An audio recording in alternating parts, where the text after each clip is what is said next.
In July 1817, James Hastie, a 30-year-old Irish-born sergeant in the East India Company, set out on an ambitious and risky mission. He was to travel to the court of Radama, the young and warlike ruler of the Overs, the most powerful kingdom on the island of Madagascar, to convince him to stop the export of slaves. Hastie recorded his journey through a region ravaged by clan warfare and his negotiations with the king in his journals.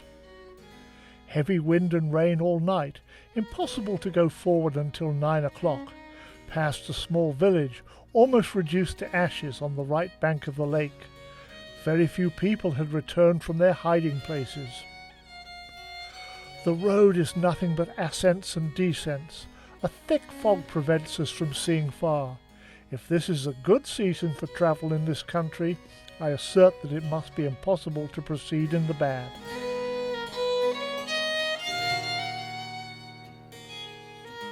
In the Over capital, Hastie lived by his wits to win the king's confidence. Radama used the envoy to assert power over the nobility and army commanders who profited from the slave trade and opposed an alliance with the British. Look at how my subjects have advanced, in their clothing, their houses, their wealth. All this is because of the slave trade. They stand to lose so much if it is abolished. Your Majesty, while you permit the slave trade, no nation will deal with you. But if you stop this slave traffic, you will have people of many nations visiting your country.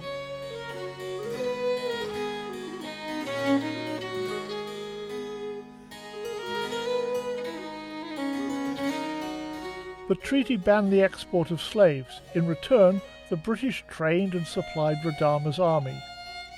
Hastie became the British agent in Madagascar and a trusted advisor to the king, introducing social reforms and leading expeditions to scout locations for trading settlements.